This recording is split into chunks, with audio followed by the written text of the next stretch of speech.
shall love your neighbor as yourself. I am the Lord.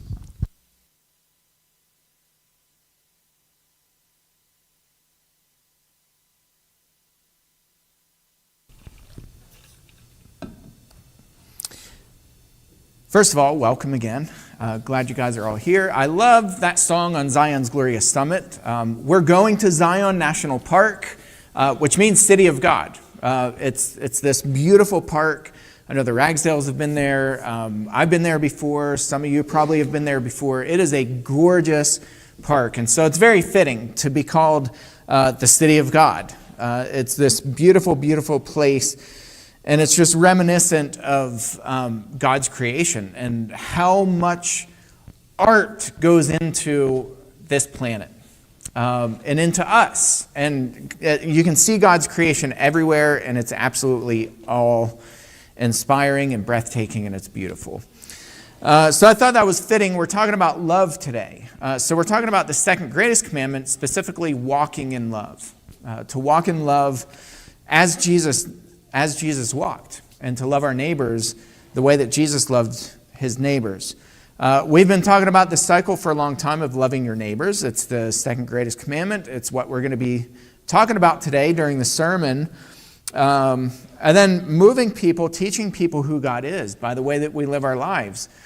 We've got to introduce people to God, and it's not, otherwise it's just a humanitarian effort. Right? If we're just loving people and being kind to people without ever teaching them about God, we're just humanitarians. And we don't want to be humanitarians. We were not called to be humanitarians. We were called to be believers of God and to point people to the living God. So loving God, love the Lord your God with all your heart, mind, soul, and strength. It's the greatest commandment in all of the scriptures. And moving each other to serving one another, to serving people out in our community, to caring for the needy, the hungry, the naked, caring for people. Our theme this year is becoming the hands and feet of Jesus. We want to walk the way Jesus walked. We want to go the places Jesus went, and we want to serve with the hands that Jesus served with, to become the hands and the feet of Jesus. Our theme verses are Matthew 25, 37 through 40. His disciple asked him, Lord, when did we see you hungry and feed you, or thirsty and give you a drink? And when did we see you a stranger and welcome you, or naked and clothe you? And when did we see you sick or in prison and visit you? And the king will answer them, truly I say to you, as you did it to one of the least of these, my brothers, you did it to me. In other words, if you treat people with kindness and fairness and respect, and you clothe people and you shelter people and you're hospitable to people, you're doing that to Jesus Christ himself. When you don't do those things, Jesus says, you never did that to me. And he will separate the sheep from the goat at Judgment Day. To understand the background in Leviticus 19, which is where this scripture comes from, that Jesus actually quotes fairly often, to love your neighbor as yourself. It's known as the golden rule, to treat people the way that you expect to be treated. To understand the backdrop of that, you have to understand culturally what was happening within Jesus. We have this nice pretty picture, and this is like so American here, right? With the beautiful beaches and the beautiful sunrises and sunsets, making the little heart in the sand, walking love, but it's not this pretty, and this is not the culture that this was written in. They were not on the North Carolina or South Carolina beaches in the United States whenever these scriptures were written. The Israelites lived as nomads for many years. For years and years and years, they lived. Once they were they crossed the Red Sea, God parted the sea, they came out of Egypt, and they entered into the Sinai Peninsula. If you know anything about the Sinai Desert, it is one of the most hostile places. It's one of the most hostile climates on planet Earth, literally. If you're living in the Sinai Peninsula, you are automatically living on faith. You're in survival mode. You can see all the vegetation here. Lots of vegetation, right? For feeding millions of people, for feeding lots and lots of herds. It wasn't just the Israelites who crossed the sea. They had lots of herds. You can see all the rivers and the fresh streams flowing down this desert, can't you? No. Why do you think the Israelites were so desperate? Why do you think they complained that they were hungry and they were thirsty? Temperatures reach as high as 130 degrees in the Sinai Peninsula, in the Sinai Desert.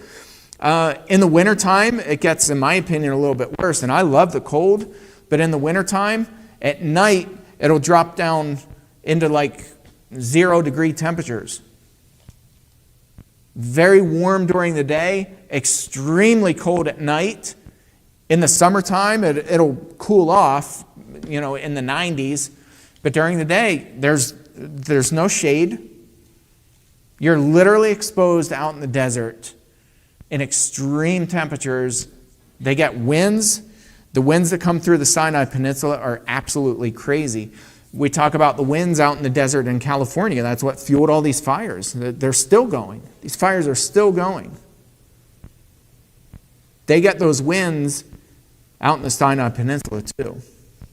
Sandstorms like you wouldn't believe. It is an absolute horrific environment. Here's a modern picture. This is an actual picture of somebody walking in the Sinai Desert. Again, you can see the vegetation. Not very palatable, is it? You're not like, man, look at those crops. I'm going to glean these fields and get my fill. They were living for 40 years in the wilderness as nomads, literally surviving. They lived on faith, and they lived by sticking together and trying to learn how to survive. And God said, if you guys follow me, if you follow my commandments, I will bring you across the Jordan and you'll enter into a land filled with, say the rest of that, milk and honey. You ever see that fertile strip of land? I've mentioned this before. There are very few places, I think there are 2 on planet Earth, that from the International Space Station, as they're going around the Earth, they can actually see the borders of a country. The actual definable, exact borders of a country. Israel is one of them. They can tell exactly where Israel is because it's this fertile piece of land that has all this greenery, and then as you get away from it, you move towards the south, towards Egypt, you move towards the north, towards Syria, you move to the east, towards Saudi Arabia and all these countries. It's desert. Nothing. White. Israel is an incredibly fertile area, so the Israelites went from nomads to entering this land. And by the way, let's back up a little bit, from over 400 years of slaves in Egypt to 40 years of being nomads within the desert, literally learning to survive, relying on manna that God would send down from heaven. And God would send the meat down, right? And the Israelites complained. And I'm not blaming them. When they complained about the water, and they were like, give us water. And Moses finally gets fed up, and he takes his staff and he strikes the rock. I get it. They're desperate. I don't like 70 degrees, let alone 130 degrees. I don't know how they survived. But they went from this nomadic lifestyle to this life where there's abundance. I mean, instant riches. It's like somebody winning the lottery. How well does that work out for most people? Not very well, does it? Somebody wins the lottery and what happens? What do they do with their money? You can shout it out. I know it's sermon time, but what do they do? Yeah, they spend it. They give it away to friends. They buy houses. They buy cars. They buy exotic cars. They buy animals, zebras, and like everything you can imagine under the sun. They lose their ever-loving minds because they never had wealth before. They don't know how to manage it. And the Israelites come into the promised land, and all of a sudden, there's all the food you could ever imagine. Crops like you wouldn't believe. And guys, let me tell you, the crops are absolutely incredible. How this land is so fertile. You breathe on it, and you produce abundant crops. Jesus uses agricultural references all the time. He's like, yeah, you plant a seed and it'll get like 100-fold. You'll reap 100-fold what you sowed. Well, that wasn't an exaggeration. They knew what that meant. The listeners knew what that meant because they experienced it. And so all of a sudden the Israelites are giving this massive wealth, massive abundance. And when you become rich overnight, what tends to happen when you're not responsible? You spend it, you blow it, you buy frivolous things, and it can even lead, and often does lead, to oppression. Treating people unfairly, unjustly, selfishness. That's my property. You breathed on my car. I saw a meme yesterday, and it said, it was like a picture of the lines in a parking lot, and it had several lines that, it was like nice lines within a parking lot, and then it had, within these lines, it had one parking spot going diagonally, and it said BMW parking, and instead of parking in that spot, the BMW parked opposite that spot, diagonally within those spots. And I'm like, it's so true. Like, we've all seen that in parking lots where people with nice cars, they'll park it completely sideways so that nobody will open their car doors and bump into their car, right? This happens when people amass great wealth. And in the context, Leviticus 19 was written for how to treat your neighbors when you live in extreme abundance. And here are some of the aspects of communal living now that they're in the promised land. They've been given all this wealth, and God has to remind them of these things. And this is how it's broken up. You can write these bullet points down, and then we're going to go through the actual text in Leviticus 19. And by the way, just as a reminder, this is the background for what Jesus was talking about when he said, love your neighbors as yourself. Jesus is writing not in the context of verse 18 in Leviticus 19. Jesus is writing in the context of all of this passage in Leviticus 19. So when you hear love your neighbors as yourself, it's not, I love my neighbors. Well, if you're not living according to all of this, you're not loving your neighbors. All right? So contextually, Jesus is latching on to all of this, and the Israelites would have known that. They would have heard this and been like, oh yeah. Okay, so number one, the first part of this is leaving gleanings for the poor and the marginalized. When you farm, don't farm that land and get the vacuum cleaner out and suck everything dry. Leave a bunch. Leave a whole bunch on the outside of your fields. And this was not a suggestion. It wasn't like, if you're feeling extra kind, if you're able to, if you have a really abundant year. No, this was a commandment for all farmers, all vine dressers, everybody. Leave gleanings for the poor and the marginalized. You have people who can't afford food. They're going to walk into your fields, and we're going to keep them alive. We're going to provide for them. You're going to provide for them. The next one, honesty and fairness in dealings. You're going to run into people, and you're going to have business exchanges. You're going to have verbal exchanges. Treat people with honesty and fairness in every one of your dealings. Respect for the vulnerable. You're going to have vulnerable people among you. How are you treating them right now? Impartial justice. I love this because it goes back to what I've talked about for years. God's foundation of what? Two things. Justice and righteousness. And he uses the same word that's used in Psalm 89:14 when it says God's foundation is righteousness and justice. Balanced scales, right? Fairness. You're not showing impartiality. You're not tipping the scales and treating certain people with favoritism and then treating other people like garbage because they don't fit the mold. Avoiding slander and hatred. Not talking bad about people and slandering them behind their backs. Loving your neighbor as yourself. And finally, this is what Jesus quotes. And he says, all of the law and the prophets. He says this multiple times in the New Testament. All of the law and the prophets hinge on these two commandments, to love God and love your neighbor as yourself. All right, now we're going to get into the text. Here's what it says. When you reap the harvest of your land, you shall not reap your field right up to its edge. By the way, do we still do this? Do we do this? We have a lot of farmland in America. A lot. Do we do this? Go like this. No, it's not a trick question. We don't do it. I used to farm.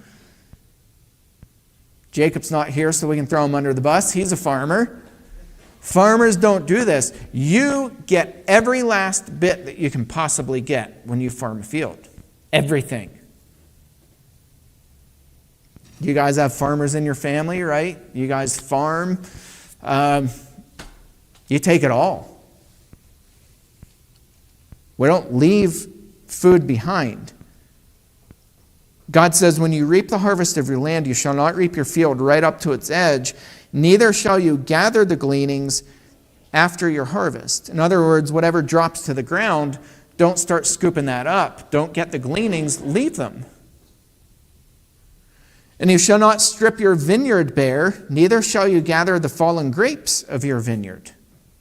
You shall leave them for the poor and for the sojourner. I am the Lord your God.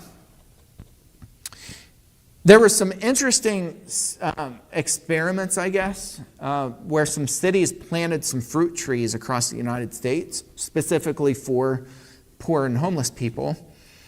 And they found that, very strangely in our culture, which I guess it makes sense when you break it down, but the poor people did not pick fruit from these trees. They were digging into dumpsters routinely for dirty food, where you have needles and you have all kinds of stuff in these dumpsters. They were routinely digging into dumpsters, but they would not pick fresh fruit off of the trees that were specifically planted for them. Now, it's kind of interesting when you live in our culture, and I think there are a lot of, these are studies for sociologists to really figure that out, to understand the psychology of it. But it's kind of interesting, isn't it? We live in a very rich country, and a lot of times people would rather do that than to go out. And part of their reasoning when asked about it is they're like, well, we're not going to go pick our own food. And we can look at that and be like, well, we've kind of created a monster within our nation. We've created a system of dependency in a lot of respects where people feel entitled. But that's another sermon for another day. But the point is, we're supposed to leave things behind. We're supposed to provide for the poor. Regardless of how it's received by them, we're supposed to make that decision and provide for them. You shall not steal. You shall not deal falsely. You shall not lie to one another. You shall not swear by my name falsely, and so profane the name of your God. I am the Lord. Right? Don't steal from people. Treat your neighbors with fairness and kindness. Don't make shady deals. Stay off of Facebook Marketplace. It's a terrible place for getting ripped off. You shall not oppress your neighbor or rob him. The wages of a hired worker shall not remain with you all night until the morning. You know what this is saying? When somebody works for you, you give them their money. Don't give them empty promises and be like, yeah, I'll pay you in a few months. I'll pay you when I get around to it. No, don't even let the sun go down. You hired the person, pay the person. You shall not curse the deaf or put a stumbling block before the blind. But you shall fear your God. I am the Lord. The vulnerable. How do we treat the vulnerable? Do we put stumbling blocks in front of the blind? Do we discriminate for people because they have disabilities? How do we treat the vulnerable within our community? You shall do no injustice in court. You shall not be partial to the poor or defer to the great, but here it is, in righteousness. That's the word that means balanced scales. You balance your scales when you have any kind of dealings with anybody. You don't come with a scale that leans this way, or you don't put your finger on a scale before you start putting things on top of that scale. You come with balanced scales. You treat people with righteousness or balanced scales. You treat everybody the same. Right? Somebody has bright pink hair, and as Kevin O'Leary says, fish hooks in your eyebrows, because he gave a statement. He's like, I don't care. If somebody comes to me and they have fish hooks in their eyebrows and they have like pink hair on one side, purple hair on the other, and they're wearing, a pink tutu or whatever, he's like, I don't care. If they're a hard worker, I'm going to hire them. If they're a hard worker and they're going to make my business do well, I'm going to hire them. I don't care what they look like. I could care less. Right? How do we treat people who look differently than us? Do we tip the scales, or do we treat everybody with kindness and compassion? Don't go around as a slanderer among your people, and you shall not stand up against the life of your neighbor. I am the Lord. You shall not hate your brother in your heart. There's no room for hatred for God's people. You shall not hate your brother in your heart, but you shall reason frankly with your neighbor, lest you incur sin because of him. You shall not take vengeance or bear a grudge against the sons of your own people. We know anybody who's vengeful? You ever see people who are vengeful? They just can't let things go. They hold a grudge. They keep bringing things up over and over and over. They don't let things go, and they hold that over somebody's head. You want to know how that minimizes somebody? How that makes somebody feel? When you keep bringing up past arguments. In counseling, it's called digging in the trash. You dig in the trash and you find that wadded up piece of paper that you threw in there with everything that bothers you about this person from 75 years ago, and you pull it out and you're like, remember the time when you... Right? Digging in the trash, holding a grudge, harboring that hatred in your heart. God says, I have blessed you with abundance like you people don't believe. And when you come into this land, you're not going to treat people like this. You take care of everybody. You treat everybody with kindness and love and respect. Summed up, love your neighbor as yourself. Would you do these things to you? If you were poor, if you were hungry, if you were thirsty, if you were cold, would you want somebody passing you by? Would you want somebody looking down on you for the way you look? Would you want somebody looking down on you for having a disability? Would you want somebody looking down on you for fill in the blank? And he sums it up by saying, I am the Lord. I love the I am because God says that a lot, right? To identify yourself. Moses says, who do I say sent me? I am sent you. That's who. I am who I am. The great I am sent you. And here he goes back to that. I am. We could put a period at that. I am the Lord. You do as I say. If we lived like this, I was going to ask the question, can you imagine what it would look like? But we know what it looked like because Jesus lived like this. Right? Jesus went around and he cared for the vulnerable. He cared for people who were hurting. He cared for people who didn't look like him. He cared for people who were living in ditches. He cared for people who were hungry and thirsty and naked, and he took care of them. Sick. Look at all the diseases that Jesus healed. He didn't stop and ask them what their views were on, to pick the latest topic, the hot button topic. He didn't ask them. He didn't interrogate them. He didn't put conditions on them to say, well, if you start taking care of people, then I'll heal you. He didn't do that.